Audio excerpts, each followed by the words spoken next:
Salutations, bien-aimés. C'est un profond honneur de partager avec vous la réalité de l'au-delà, une expérience si inoubliable et au-delà de toute croyance, mais tout à fait vraie. Par la grâce du Seigneur Jésus, j'ai eu l'opportunité de goûter à la mort afin de pouvoir revenir et révéler aux vivants la vérité indéniable sur ce qui se trouve au-delà de ce monde. Au cours de cette rencontre divine, je me suis retrouvé à un vaste carrefour, voyant les âmes des défunts arriver de toutes les directions de la terre. C'était un spectacle bouleversant, des milliers d'âmes affluaient chaque minute. Le nombre était stupéfiant, un sombre rappel du nombre de personnes qui périssent chaque jour dans le péché. Alors que je me tenais à cet endroit, un ange de l'au-delà s'est approché de moi et m'a demandé, « Fils de l'homme, comment es-tu né ?» J'ai répondu, mais l'ange a répondu, « Puisque vous êtes né de l'union de votre père et de votre mère, vous êtes condamné. Personne ne peut voir le royaume de Dieu à moins de naître de nouveau. Personne ne peut entrer dans le royaume de Dieu à moins de naître d'eau et d'esprit. » Jean 3, 5. Sans attendre, je fus dirigé vers le chemin de gauche, menant à la demeure des morts. Là, j'ai été confronté aux réalités terrifiantes de l'enfer lui-même. Plus j'étais entraîné profondément dans cet endroit abandonné, plus je voyais le tourment des âmes perdues. Parmi eux se trouvait quelqu'un auquel je ne m'attendais pas, mon propre père. Après avoir été témoin de l'agonie de la demeure des morts, un vent puissant m'a soudainement soulevé, m'emportant dans une vallée au-delà. En regardant ci-dessous, j'ai vu ce qui semblait d'abord être une vaste étendue d'eau coulant sans fin. L'ange à côté de moi s'est retourné et a demandé, « Que vois-tu » ? Je vois de l'eau couler de la vallée, se déversant dans une mer immense à perte de vue, répondis-je. L'ange dit, « Regardez encore, plus attentivement. » Lorsque j'ai concentré mon regard une fois de plus, une réalisation effrayante m'a frappé. Ce que j'avais supposé être de l'eau n'était pas du tout de l'eau. C'était quelque chose de bien plus épouvantable. Avant que je puisse réagir, l'ange m'a saisi la main et nous sommes descendus vers la vallée. À mesure que nous approchions, je sentis monter d'en bas une chaleur insupportable, suffocante et oppressante. L'air était épais de vapeur brûlante, si intense qu'on avait l'impression qu'elle dépassait 200 degrés. « Regarde encore » ordonna l'ange. En baissant les yeux une fois de plus, mes yeux s'écarquillèrent d'horreur. Ce que j'avais pris pour de l'eau était en réalité de l'acier en fusion, dont la surface brûlante brillait si chaudement qu'elle était passée de l'orange ardent au blanc aveuglant. L'ange reprit la parole, « Vous avez entendu parler du lac de feu. C'est ça. C'est l'acier en fusion. Pour la première fois, j'ai pleinement compris pourquoi la Bible le décrit comme un lac de feu. La vue dépassait tout ce que j'aurais pu imaginer. » L'ange demanda alors, « Combien d'âmes voyez-vous dans les temps de feu ?» J'ai regardé mais je n'ai vu personne à l'intérieur. « Il n'y a personne ici, » répondis-je. L'ange déclara solennellement, « Pas encore. Mais ceux que vous avez vus dans la demeure des morts seront jetés dans cet endroit. Vous devez avertir les vivants de ne pas venir ici, car cet endroit est définitif. » L'urgence dans la voix de l'ange devint plus forte. « Dites-leur, dites au peuple du monde, de ne jamais venir ici. Le diable et ses faucheurs travaillent sans relâche pour conduire l'humanité dans cet abîme. » L'ange révéla alors, « Je vais vous montrer le travail des faucheurs, les ennemis de la vie qui conduisent d'innombrables âmes à ce destin. Personne n'est encore entré dans les temps de feu parce que le jugement du trône blanc doit avoir lieu en premier. » Immédiatement, l'ange a saisi ma main droite et, en un instant, nous sommes sortis des profondeurs de l'enfer. Nous avons émergé au-dessus de la capitale du Congo, survolant son grand boulevard, le boulevard Lumumba. J'ai senti une intense curiosité grandir en moi. Que faisaient ces ennemis de la vie pour attirer tant de personnes en enfer? Qui étaient-ils? En réfléchissant à ces questions, mes yeux se sont ouverts sur un royaume invisible. J'ai vu des esprits impurs ou des silhouettes sombres en nombre écrasant rassemblés le long du boulevard. Ils portaient des aiguillons pointus à la main et étaient entièrement vêtus de noir. J'étais abasourdi. Nous parcourons ces rues tous les jours, pensais-je, mais nous sommes aveugles aux esprits qui nous entourent. Il est devenu évident que notre véritable ennemi est invisible, tapi dans l'ombre, influençant le monde sans se faire remarquer. J'ai observé que beaucoup de ces esprits ressemblaient à des ninjas, enveloppés dans l'obscurité. Que font ces esprits? J'ai demandé. L'ange répondit, « Ces démons ne sont pas seulement ici, ils sont partout, particulièrement dans les lieux publics. » Montrant leurs mains, l'ange continua, « Voyez-vous l'aiguillon qu'ils portent? C'est l'aiguillon de la mort, tel que décrit dans les Écritures, 1 Corinthiens 15, 56. L'aiguillon de la mort est le péché, et la force du péché est la loi. Ces aiguillons sont des armes de destruction, destinées à apporter la mort à leurs victimes. Je vais vous montrer comment le diable les utilise pour conduire d'innombrables âmes en enfer. Alors que nous traversions la ville, j'ai été témoin d'un spectacle horrible. Ces esprits impurs poignardaient des gens, des hommes et des femmes innocents sans même qu'ils s'en rendent compte. Les démons enfonçaient leurs aiguillons dans le dos et les épaules de leurs victimes, mais les gens continuaient à marcher, ignorant ce qui venait de se passer. Plus inquiétant encore, j'ai remarqué qu'une fois qu'une personne était poignardée, la piqûre n'était jamais retirée. Elle restait logée dans leur corps, influençant leurs décisions, guidant leurs pas vers la destruction. J'ai vu une jeune femme qui marchait sur le boulevard. Une faucheuse la frappa soudain avec l'aiguillon de la mort. Presque instantanément, elle a sorti son téléphone et a passé un appel. À ma grande surprise, j'ai entendu sa conversation. Elle parlait à un homme et lui disait « J'ai changé d'avis. J'accepte votre offre maintenant. » J'ai soudain compris, avant d'être poignardée, cette femme avait rejeté les avances de cet homme. Elle avait refusé sa proposition. Mais la morsure de la mort avait altéré sa volonté. Elle était désormais sous son contrôle, manipulée pour prendre une décision qu'elle n'aurait jamais prise autrement. À ce moment-là, je me suis souvenu des paroles de l'Écriture, « Que votre oui reste oui », Jacques 5, 12. Nos paroles et nos choix doivent être fermes, inébranlables par les influences extérieures. Pourtant, voici un exemple tragique de la façon dont l'aiguillon de la mort peut modifier le destin d'une personne. J'ai suivi la femme alors qu'elle allait rencontrer l'homme dans un hôtel de son quartier. Cette nuit-là, ils étaient intimes. L'ange a alors révélé une vérité déchirante, cette femme venait de contracter le VIH/SIDA à la suite de cette rencontre. L'aiguillon de la mort avait scellé son sort. La douleur a rempli mon cœur. Elle avait résisté auparavant, mais à cause de la piqûre, elle était tombée dans un piège auquel elle ne pouvait pas échapper. À partir de ce jour, chaque fois que je passais devant cet hôtel, je me souvenais de ce moment. Son poids était insupportable. J'ai compris quelque chose de crucial, la mort n'est pas toujours immédiate. C'est un processus. Beaucoup de gens se promènent en croyant qu'ils ont des années devant eux, ignorant que l'aiguillon de la mort a déjà été placé sur eux, attendant que son moment s'accomplisse. En revenant sur le boulevard, j'ai été témoin d'un chaos encore plus grand. Des esprits de mort ciblaient les conducteurs de motos et de voitures, les poignardant alors qu'ils circulaient dans la circulation. Dès qu'ils ont été touchés, leur comportement a changé, ils sont devenus imprudents, impulsifs, augmentant dangereusement leur vitesse. La bataille pour les âmes se déroulait tout autour de moi, invisible mais dévastatrice. Et maintenant, j'avais pour tâche de révéler cette vérité au monde. L'ange parla avec urgence, disant, « C'est l'œuvre de l'ennemi de la vie. C'est ainsi qu'il provoque des accidents et des morts prématurées. Le but du diable est de faire en sorte que les gens périssent avant leur fixé.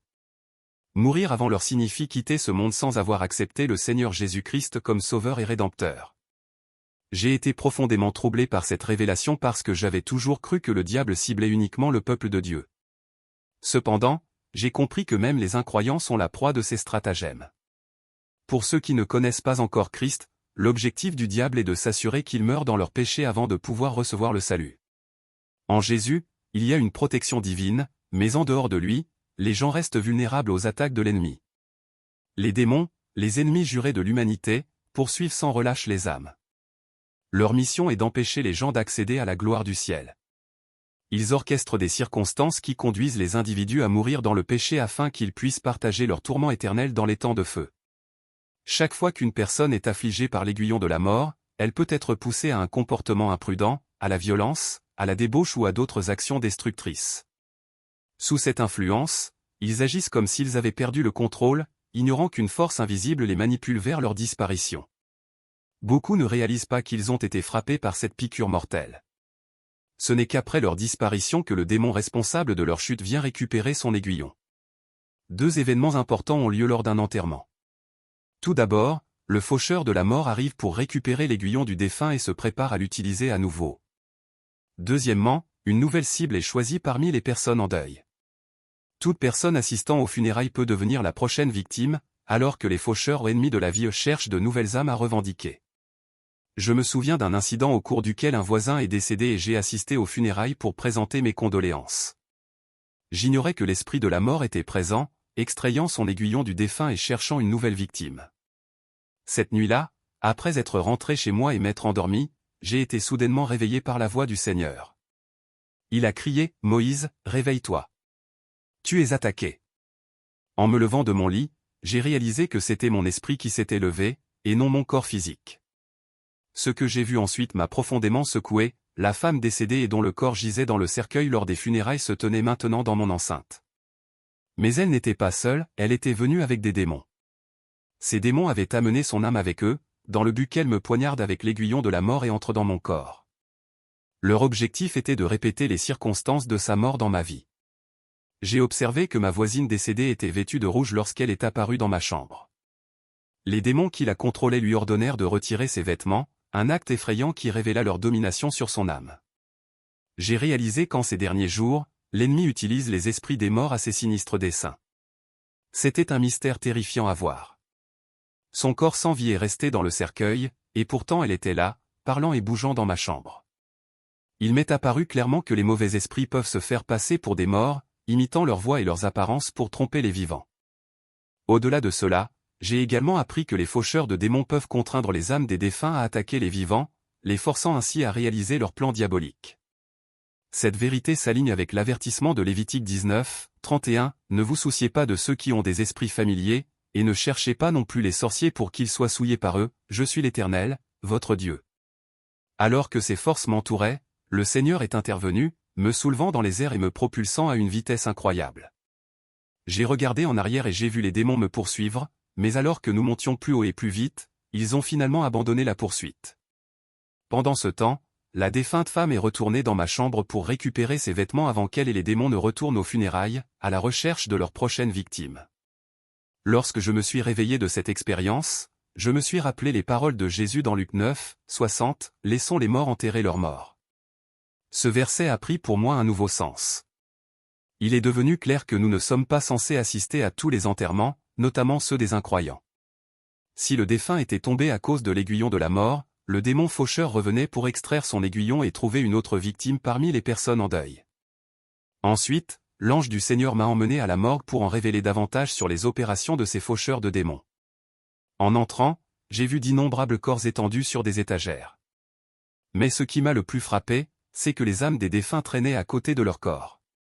Ces âmes n'étaient pas encore parties vers leur destination finale, au lieu de cela, ils étaient tenus de suivre leur forme physique jusqu'au jour de l'enterrement. J'ai remarqué que ces âmes avaient un aspect bleuâtre, ressemblant à des bulles avec lesquelles jouent les enfants. Ils semblaient éthérés mais souples, piégés dans un état d'attente. L'ange expliqua que c'étaient les âmes de ceux qui étaient morts dans leurs péchés. Ils étaient destinés à accompagner leur corps jusqu'à l'enterrement, incapables de monter au royaume des justes. En observant, j'ai vu quelque chose d'encore plus troublant, des médecins à la morgue qui étaient impliqués dans des pratiques occultes. L'un d'eux a effectué une prière rituelle et, grâce à la magie noire, a capturé certaines de ces âmes errantes, les intégrant dans son propre corps pour absorber leur potentiel et leur intelligence. J'ai été choqué d'apprendre qu'un médecin occultiste pouvait capturer les âmes de 5 victimes maximum pour améliorer ses capacités médicales et gagner en crédibilité. De plus, j'ai vu des faucheurs s'emparer de ces âmes et les implanter dans les corps des vivants. L'ange a révélé que les victimes de sorcellerie sont souvent ciblées dans les hôpitaux et que de nombreux médecins sont impliqués dans ces sombres pratiques. Certaines maladies ont une origine mystique et lorsque les gens consultent un médecin, ces médecins ne sont pas dérangés car ils savent que la médecine conventionnelle ne peut pas les guérir. L'ange reprit alors la parole et dit, « Dans vos Écritures, il est écrit que Jean-Baptiste portait l'esprit d'Élie et que Jésus avait l'esprit de Moïse. » Le diable a copié ce système pour ses propres desseins. Cette révélation m'a ouvert les yeux sur la profondeur du combat spirituel qui se déroule autour de nous. L'ennemi cherche activement à manipuler les âmes, à voler des destins et à en conduire beaucoup à la destruction. Mais à travers Christ, il y a la victoire, car il est la seule véritable source de vie et de protection. Matthieu 11h13 car tous les prophètes et la loi ont prophétisé jusqu'à Jean. Matthieu 11h14 et si vous voulez bien l'accepter, c'est Élie qui devait venir. Deutéronome 18h18, je leur susciterai parmi leurs frères un prophète comme toi, et je mettrai mes paroles dans sa bouche. Il leur dira tout ce que je lui commanderai. Frères, permettez-moi de partager quelque chose de profond. Un jour, lors d'un service de prière, le Seigneur a transporté mon esprit vers un lieu divin connu sous le nom de Atelier de Dieu. On m'a fait comprendre que chaque fois qu'un bébé est sur le point de naître, le Seigneur amène son esprit dans ce lieu sacré pour le façonner et le préparer à sa mission sur terre. On m'a montré que les esprits humains sont façonnés selon les moules spirituels des grands patriarches et prophètes hébreux ou des personnages comme Moïse, Élie, David, Daniel et Joseph. Puisque ces puissants serviteurs de Dieu ne sont plus physiquement présents, le Seigneur continue son œuvre à travers les nouvelles générations de ses élus. Ceux qui sont nés dans le monde sont imprégnés de l'essence et des caractéristiques de ces héros bibliques pour faire avancer le dessein divin. Le moment venu, je partagerai davantage sur cette révélation, expliquant en détail comment Dieu a conçu mon propre esprit en utilisant le modèle d'un prophète. Car le Seigneur a inculqué à ses saints des temps modernes les mêmes traits et la même onction qui résidait autrefois chez les prophètes d'autrefois. Cette vérité est confirmée par le témoignage de Jésus. À ce moment-là, le Seigneur a posé sa main puissante sur mon épaule et m'a parlé en disant : Jessie, tu es né avec un dessein divin. Quand je te regarde, je vois l'esprit de Jérémie en toi. Tu lui ressembles, car tu as été choisi, tout comme lui, avant même d'être formé dans le sein maternel. Je t'ai désigné pour être témoin des choses à venir, pour voir les événements qui se dérouleront à la fin des temps. Vous contemplerez les derniers moments de l'histoire afin que vous puissiez servir de témoin des derniers jours. Cependant, tout comme Dieu façonne ses élus pour qu'ils soient justes, le royaume des ténèbres cherche également à manipuler et à corrompre les âmes.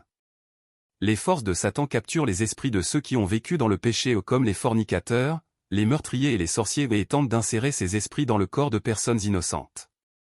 Ces influences sombres contribuent ensuite à conduire les innocents vers une vie d'immoralité et de destruction.